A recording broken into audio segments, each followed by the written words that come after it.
At Arizona State University, we're bringing world-class education from our globally acclaimed faculty to you. Ranked #1 in innovation for 10 consecutive years and #2 among public universities for employability, ASU isn't just ahead of the curve, it's creating new paths to success. Earn your degree from the nation's most innovative university. Online, that's a degree better. Explore more than 300 undergraduate, graduate, and certificate programs at asuonline.asu.edu.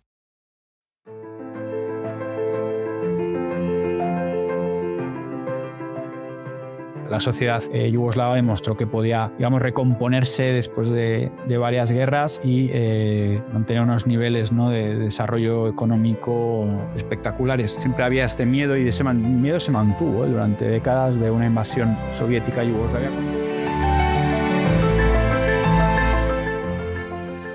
Hola a todos, mi nombre es Julián Duque y les doy la bienvenida a Legado Travesías Culturales. Este es un podcast donde viajaremos a través del tiempo para descubrir las historias, los personajes y las memorias que han dado forma a nuestro mundo. Cada semana, junto a expertos e investigadores, vamos a explorar cómo el pasado sigue vivo en el presente. Hablaremos, por ejemplo, de civilizaciones, de historias inéditas, incluso, por ejemplo, de conflictos que se han desarrollado por todo el globo. Si les interesa la historia, la cultura y los relatos que nos conectan con otros tiempos y lugares, este espacio es para ustedes. Acompáñennos en esta travesía y descubramos cómo el pasado sigue latiendo en el presente. Bienvenidos a Legado.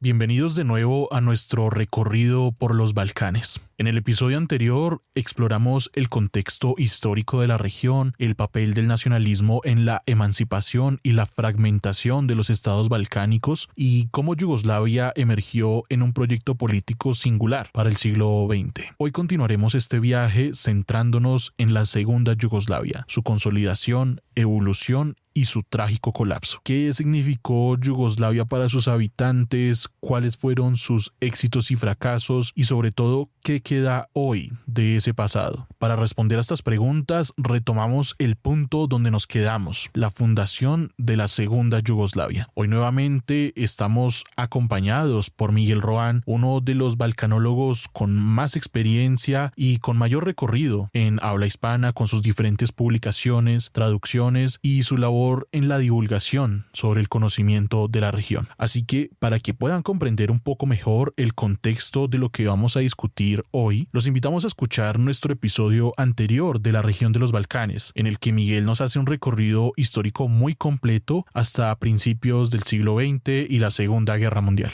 Bienvenido, Miguel, nuevamente a Legado. Hola, muy buenas, gracias por invitarme de nuevo. Miguel, los temas que vamos a discutir el día de hoy son bastante complejos porque vamos a estar hablando de, sin duda alguna, uno de los proyectos políticos más interesantes del siglo XX y que ha dejado una gran huella tanto en su presente, en aquella época, como también en nuestra contemporaneidad. No podemos dejar de entender la región de los Balcanes sin hablar de Yugoslavia y, en especial, no podemos conocer bien la historia y el presente de países como Serbia, Croacia o Bosnia sin comprender lo que fue el proyecto yugoslavo. Así que por lo mismo vamos a dividir esta conversación en dos partes. La primera parte la vamos a centrar en discutir sobre la consolidación y el desarrollo del proyecto yugoslavo de la mano de su líder Josip Broz Tito y sobre el gran impacto que tuvo en la segunda mitad del siglo XX. Y en la segunda parte, que tendrá su capítulo por sí solo, vamos a profundizar sobre la guerra de los Balcanes y su impacto en el presente de la región.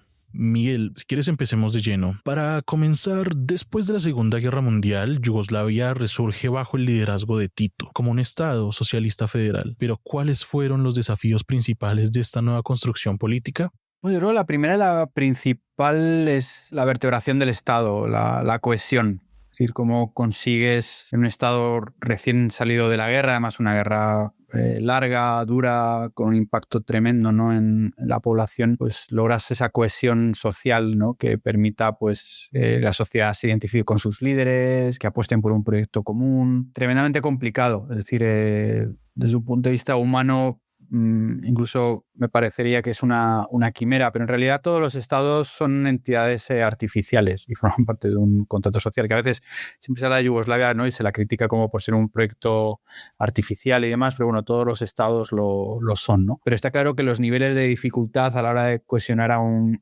país, Yugoslavia, digamos que tenía un nivel bastante elevado, ¿no? En 1945, ¿no? En una época además de un gran agotamiento global, ¿no? A raíz de la guerra, con un enorme resentimiento por todo lo sucedido durante la Segunda Guerra Mundial. Hay un libro que yo suelo recomendar, que es de Slavko Goldstein, un historiador croata, que se llama 1941, el año que retorna, ¿no? Donde él cuenta pues, la naturaleza de los crímenes, ¿no? Que se cometieron durante la Segunda Guerra Mundial y cómo ese dolor, esa tragedia pues, permaneció, ¿no? Durante toda la época socialista. De hecho, uno cuando lea autoras croatas, en este caso son Dasa Dendic o Slavenka Drakulic o Dubravka Ugresic, pues hablan de que sí que es verdad que durante los años del socialismo se abordaban los crímenes que se cometieron durante la Segunda Guerra Mundial, pero de una manera muy vaga, ¿no? Siempre en el ámbito de lo simbólico. Es decir, se estudiaba mucho los libros de historia, ¿no? Toda la épica partisana, pero no hubo un trabajo, ¿no? de indemnización o de reparación a las víctimas. Y luego además venía de una experiencia de la Yugoslavia monárquica, pues conflicto en conflicto, ¿no? Con un sistema parlamentario inviable, con constantes recriminaciones, con un concepto de Estado muy diferente a un lado y a otro. Yo a veces critico esta idea de que los pueblos balcánicos no se entienden, ¿no? O están condenados al conflicto inevitable y demás, ¿no? Yo creo que en general en el proyecto yugoslavo lo que se nota es un conflicto entre los centralistas, esa idea de centrar el Estado, ¿no? en Belgrado, y los que apuestan por la descentralización, ¿no? Y esas dos lecturas del Estado pues nunca se ha terminado de resolver, ¿no? Convenientemente. Luego yo creo que el segundo elemento, ¿no?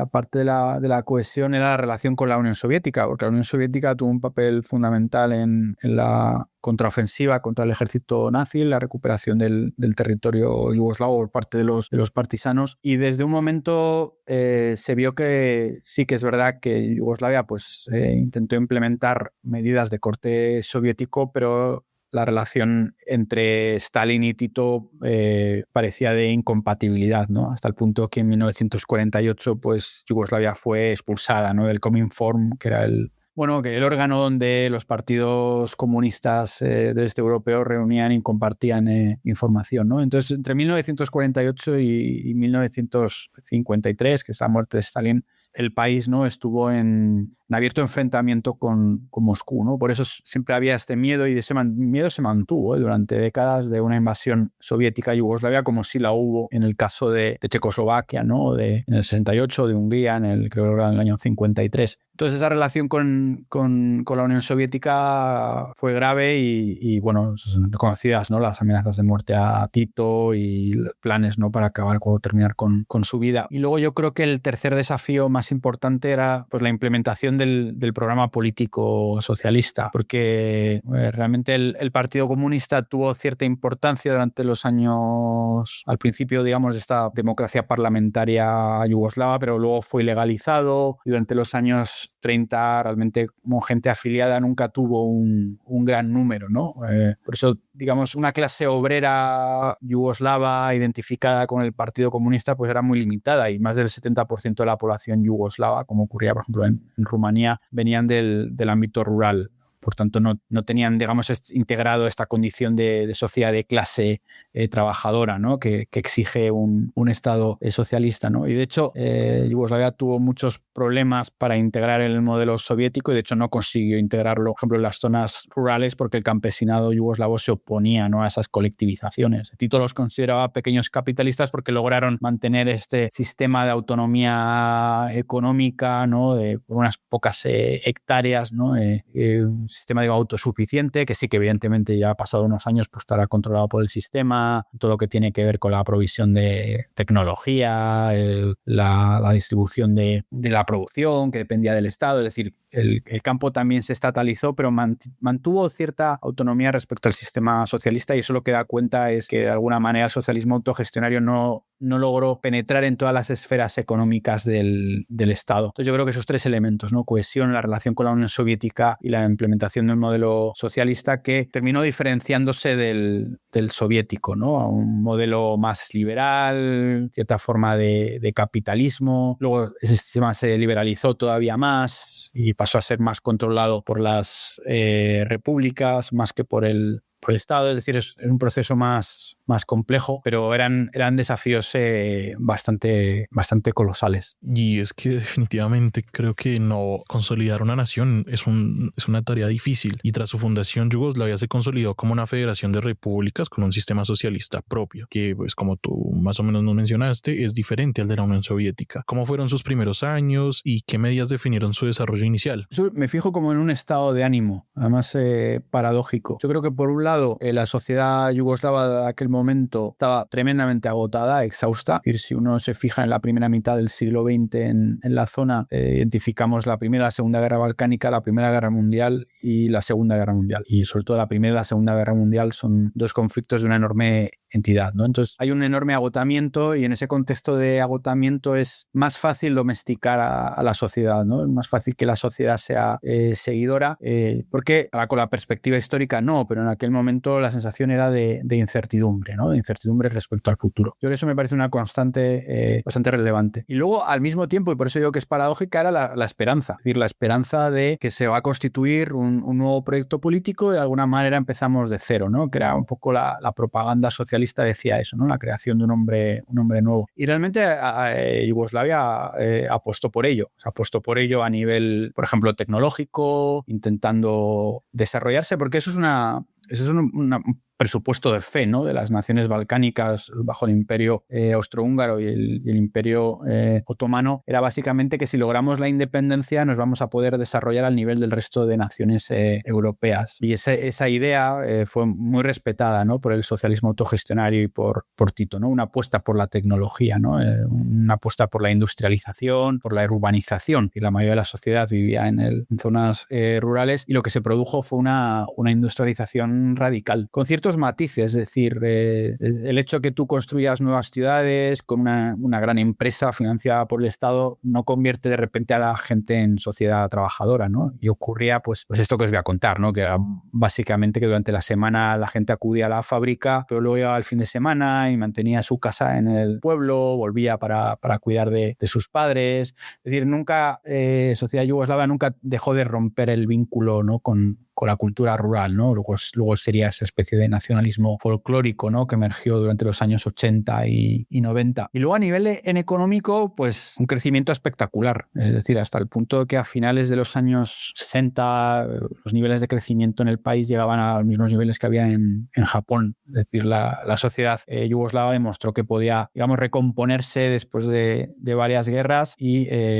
mantener unos niveles, ¿no? de desarrollo económico espectaculares. Yo creo en cualquier caso que también eso dependía de los vínculos diplomáticos que tenía Estados Unidos con Estados Unidos. Es decir, Estados Unidos proveyó de créditos, de excelencia tecnológica. Es decir, esa financiación la tuvo, aunque no la tuvo al mismo nivel que otros países como podía ser Francia o Italia. Sí que la tuvo para poder desarrollarse, ¿no? Y eso ahí hubo una apuesta muy fuerte por la cultura también, ¿no? Por la modernización del país. Es decir, un poco si le preguntas a la gente, se encuentra esos años 60 y sobre todo los años 60 como años de compromiso también político, de todas esas construcciones de los edificios que se hacía con trabajo voluntario, ¿no? Lo que se llama las radna akcija, las acciones de trabajo, ¿no? Donde la gente se relacionaba, donde la gente formaba parte además de núcleos urbanos, donde hay más estímulos, ¿no? Donde hay más interacción, donde uno escucha nueva música, lee nuevos autores. Y luego Yugoslavia, aunque mantuvo esas relaciones tensas con la Unión Soviética, que luego se relajaron en el 53 con la llegada de Khrushchev, pues pudo disfrutar, ¿no? de toda la cultura eslavófila, ¿no? De la literatura rusa, etcétera. Es decir, era un país que logró un equilibrio muy interesante entre el mundo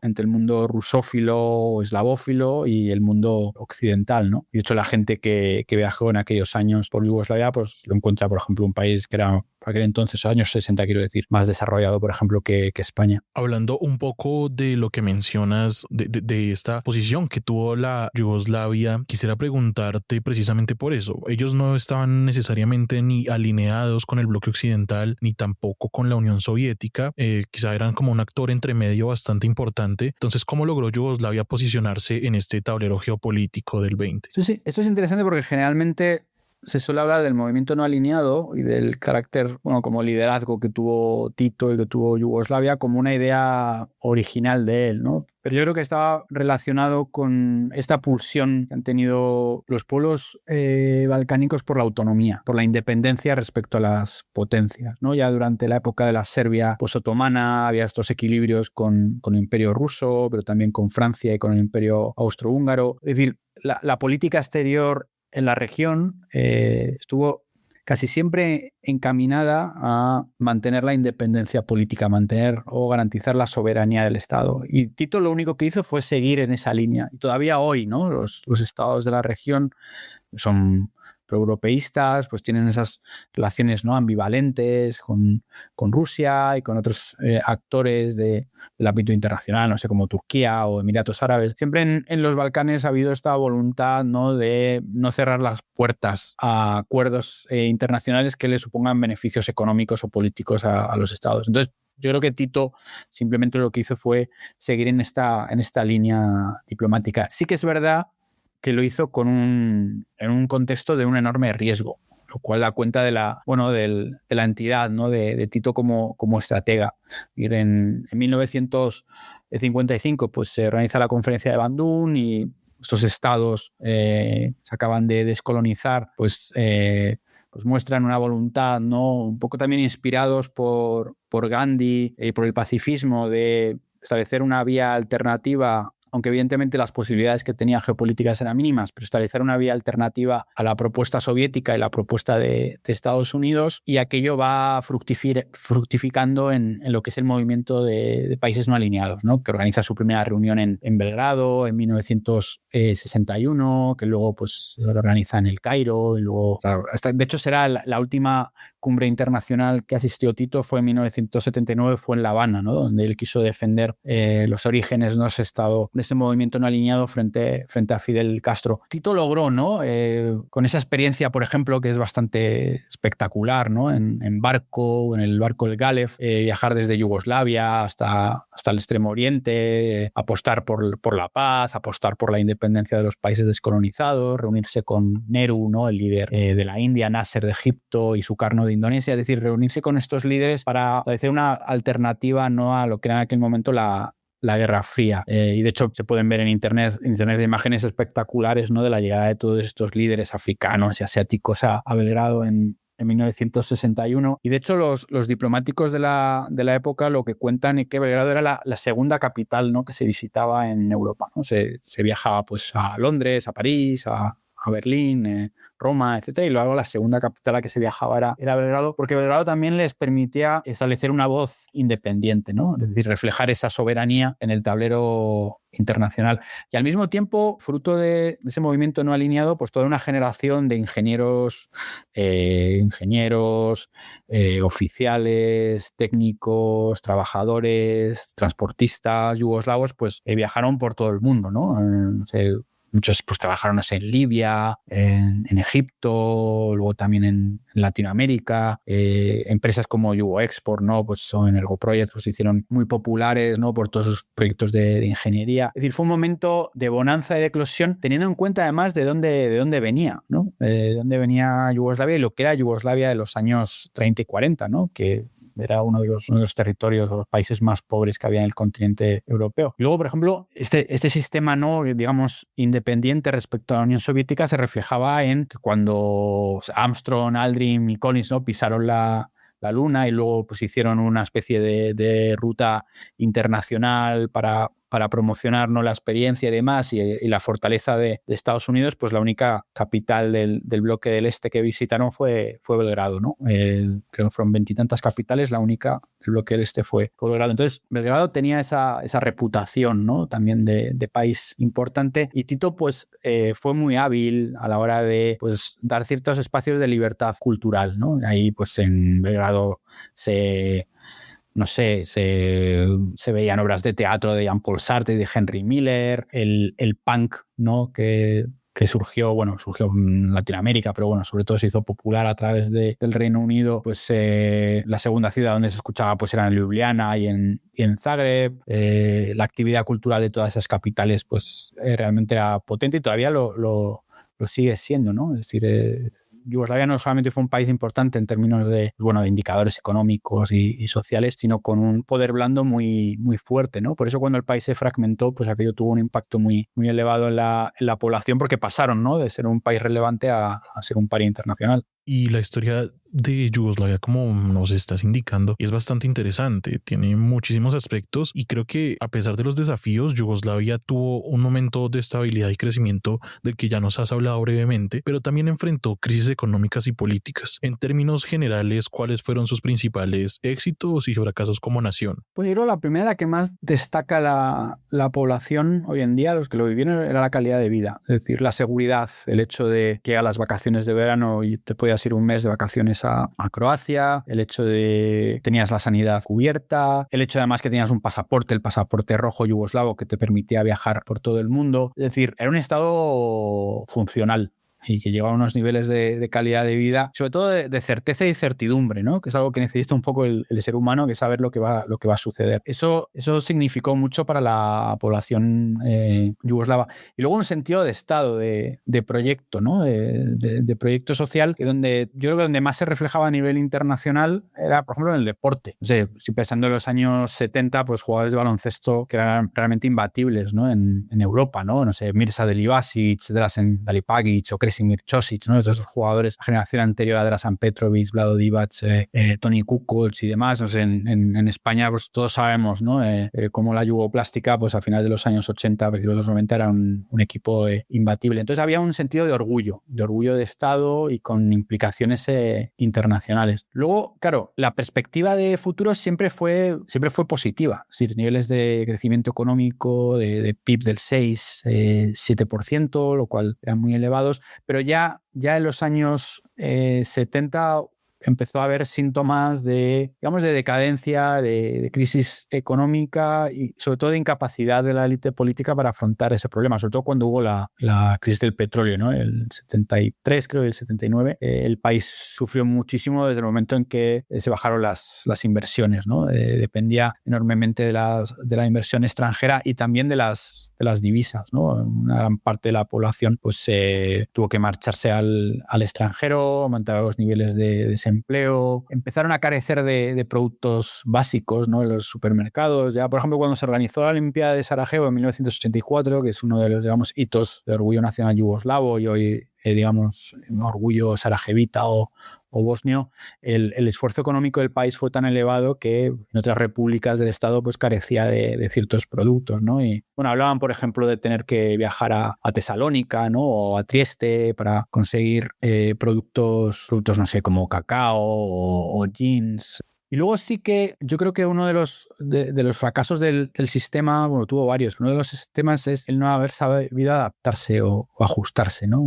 De tal manera que ese impulso revolucionario intentó como, que ya estaba agonizante, intentó como revivirse, ¿no? Todo ese sentimiento partisano de la Segunda Guerra Mundial, que había sido, los fundamentos del Estado, pues se fue perdiendo porque hubo una nueva generación que no seguía esos preceptos, que sentía que todas esas construcciones no brutalistas que había al exterior de las ciudades, Nuevo Belgrado, Nuevo Zagreb, Nuevo Sarajevo, pues eran un nuevo Skopje, ¿no? Digamos que eran pues monótonas. El Estado fue perdiendo legitimidad y luego pues medidas represoras, ¿no?, por parte del régimen, empezando desde la época de la ruptura con la Unión Soviética. Pues estoy pensando en la cárcel, ¿no?, de Goliotok, ¿no?, esta isla tremenda que había en el Adriático, donde iban a parar pues los disidentes políticos, ¿no? Hay un libro que no está traducido al castellano y que debería de estarlo, ¿no?, que es Cuando florezcan las calabazas, de Dragoslav Mihailović, que fue uno de las personas que sufrió estas represalias o purgas, ¿no? Como presos políticos, ¿no? Y este sistema represivo nunca terminó, ¿no? de relajarse.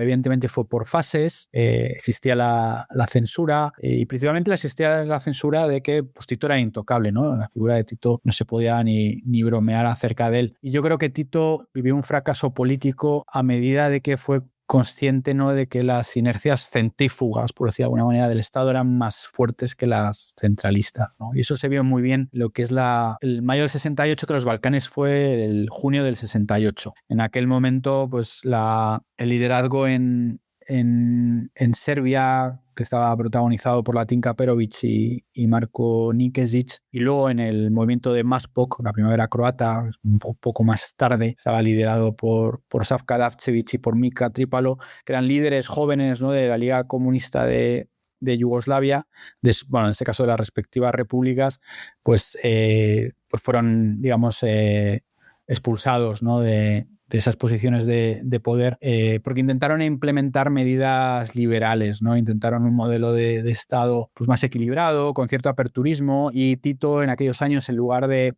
dar cancha, como se dice, o implementar cierto aperturismo, pues volvió un poco a las constantes, ¿no? del autoritarismo partisano, ¿no? Y eso creo que lo que generó es una nueva élite política que luego sería la responsable de la fragmentación de Yugoslavia, principalmente, además de por cierto, tendencias nacionalistas, porque no tenían la capacidad de negociación, la mano izquierda, ¿no? necesaria para gobernar un país tan complicado, ¿no? como Yugoslavia, que estaba basado en un sistema de la autodeterminación de los pueblos, ¿no? Y como autodeterminación de los pueblos se producía esta contradicción ideológica en la que, por un lado, pues son todo clase trabajadora, pero terminan dividiéndose en clase trabajadora serbia, clase trabajadora croata, clase trabajadora eslovena. Es decir, el elemento de identidad nacional pervivió sin que hubiera una suficiente homogeneización identitaria, ¿no? Hasta el punto de que en los años 80 el máximo número, ¿no? de personas que se declaraban yugoslavas en Yugoslavia era apenas de un 5%. Es decir, la inmensa mayoría seguía adherida, ¿no? a su identidad étnica. Entonces, uno de los fracasos, un fracaso deliberado realmente por parte de Tito y de su mano derecha, ¿no? de Kardelic, fue el haber vinculado el Estado a una sola ideología, de tal manera que esa ideología en algún momento determinado no refleja las necesidades sociales, la pulsión social, pues como resultado el Estado pierde su legitimidad, ¿no? Por una cuestión, yo creo que desde el punto de vista antropológica, es decir, que los Estados, pues las sociedades son complejas, son plurales, son diversas y por tanto es necesario crear un modelo o un sistema que refleje todas esas voluntades, ¿no? No por una cuestión moral, que también, sino por una necesidad de adaptarse a los cambios, ¿no? Y en aquellos años finales de los 60, 70, que hubo esa oportunidad para el cambio, pues Tito perdió esa oportunidad y bueno, mantuvo ese sistema pues tremendamente descentralizado, con esas fuertes sensibilidades nacionales hasta su muerte, ¿no? en 1980. Hablando precisamente de la muerte de Tito en el 80, las tensiones internas se hicieron más evidentes dentro de Yugoslavia y una década después el país colapsó en una serie de conflictos. En el 91, por ejemplo, que si no estoy mal empieza la guerra en Yugoslavia. ¿Cuáles fueron las principales causas de esta fragmentación? Bueno, son muchas y yo creo que la academia sigue discutiendo sobre cuáles fueron las principales y da además territorio para todo tipo de conspiraciones, ¿no? Sobre cuáles fueron las causas reales de la fragmentación de Yugoslavia, si realmente había orquestado, ¿no? todo un plan para acabar con el país. Es decir, yo creo que hay unas causas que son de tipo exógeno o exterior, es decir, que la principal es la caída del muro de Berlín y por tanto Yugoslavia perdió ese sentido estratégico, ¿no? como proyecto independiente respecto a la Unión Soviética. Eso afectó al propio país porque la amenaza de la invasión soviética pues, desapareció, porque en el año 89, 90, 91 el país estaba en una fase de periodo especial, es decir, en una situación de colapso estatal gravísima y por tanto la Unión Soviética o en este caso Rusia había dejado de ser una amenaza para Yugoslavia, ¿no? Y luego también de tipo exterior era la deuda internacional. Ahora no es una cifra tan significativa porque las deudas operan de otra manera, pero en aquel momento cifra superlativa, ¿no? De más de 20.000 millones de dólares que, bueno, dependiente de los acreedores internacionales, del Fondo Monetario Internacional. Es decir, eso lo que da cuenta es que el Estado, sobre todo a partir de los años 80, dependió de la deuda pública, ¿no? Más de la capacidad de producción que tenía, ¿no? Y claro, para para poder devolver esa deuda, para poder adaptarse a la nueva coyuntura económica, o sea, proceso de fuerte privatización, liberalización económica y que hubo con la caída de los sistemas de tipo soviético, pues había que adoptar medidas impopulares, que no había una élite dispuesta a ello, ¿no? Ya yo creo que viene la razón principal, o la que destaco más, que es el disenso, ¿no?, entre las élites políticas respecto al modelo de Estado. Es decir, por un lado estaba Slobodan Milošević, líder de la República Serbia, que él, digamos, se había arrogado la capacidad de ser el nuevo Tito y que apostaba por la centralización del Estado en Belgrado y de hecho, por eso logró la restricción de la autonomía de Kosovo, ¿no?, en el año 89, lo cual pues implicaba romper con el consenso, ¿no?, de la Constitución de 1974, ¿no?, que atribuía esa autonomía a Kosovo, pero también a Vojvodina, que eran dos provincias autónomas dentro de Serbia. Y por otro lado, la descentralización o digamos la voluntad, ¿no?, de mantenerse independientes o autónomos dentro del Estado, que eso venía de parte de la élite eslovena y croata. Se suele decir, bueno, así ocurrió, ¿no?, con las declaraciones de independencia y los referéndums anteriores, que los eslovenos y los croatas pues querían independizarse, pero realmente hasta el año 89, 90, siguiendo los barómetros de opinión, ambas naciones no estaban a favor de la fragmentación del Estado, sino lo que apostaban era, evidentemente había un sector que sí, pero sobre todo apostaban por la confederalización del Estado, es decir, por mantener Yugoslavia, pero con esos niveles elevados de autonomía. Claro, para mantener una confederación realmente tienes que tener una clase política pues flexible, comprometida con la idea de Estado, que sepa negociar, que mantenga, ¿no?, unas negociaciones pues honestas y demás, y no era el caso. Creo que eran pues tres élites políticas, sobre todo por un lado eslovenos y croatas y por otro lado serbios, que hacían aquello inviable, ¿no? Y hay una serie de momentos que determinan pues el final, ¿no?, del proyecto yugoslavo. Yo creo que primero pues la apuesta por el nacionalismo por parte de Slobodan Milošević. Probablemente si no hubiera hecho esa apuesta por el nacionalismo tampoco hubiera llegado a la cúspide del poder, porque en aquel momento la tensión nacionalista, no solamente en Yugoslavia, pero en el resto de Europa del Este, era bastante elevada, ¿no? Ese famoso discurso de 1989, ¿no? Con los 600 años, ¿no?, de la batalla de Kosovo, donde el ejército serbio, ¿no?, se batió y quedó derrotado ante el Imperio Otomano, ¿no? Ese discurso nacionalista que rompía un poco con los códigos socialistas yugoslavos. Y luego, evidentemente, a principios de 1990, en enero, cuando la delegación eslovena se levantó, ¿no?, en la sesión de la Liga de los Comunistas, el número 14, creo recordar, se levantó la delegación que implicaba la ruptura de relaciones, ¿no? Y luego a partir de ahí pues ya vendría los referéndums de independencia en diciembre del 90 en el caso de Eslovenia y mayo del 91 en el caso de Croacia, ¿no? Y eso se ve, por ejemplo, en la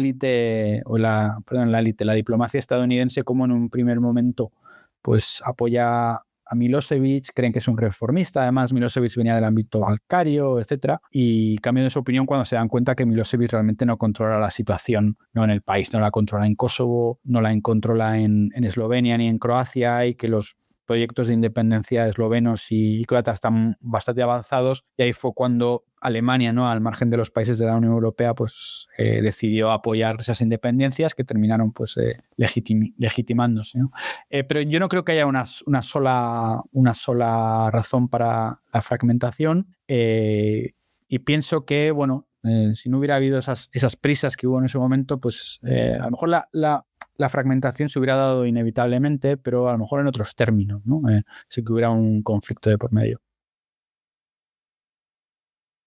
Y este conflicto es bastante cruento. Quizá en Europa fue el último conflicto que ha implicado pues tanta violencia, y es que vamos a hablar de la guerra en Yugoslavia. Sin embargo, para poder hablar a mayor profundidad de este tema, y como lo prometimos al inicio de nuestro episodio, vamos a cortar nuestra conversación por acá para que podamos ampliar más sobre el conflicto yugoslavo en nuestro próximo episodio dedicado a la región de los Balcanes. Balcanes. Así que a quienes nos escucharon, recuerden que cada destino tiene historias que esperan a ser descubiertas. Y en Legado, uno de nuestros compromisos es compartirlas con ustedes. Así que si este episodio los inspiró, los invitamos a explorar los Balcanes con nosotros y con Miguel para sumergirse en su legado. Encuentren más detalles en nuestro Instagram @legado.travesías. Nos vemos en los Balcanes.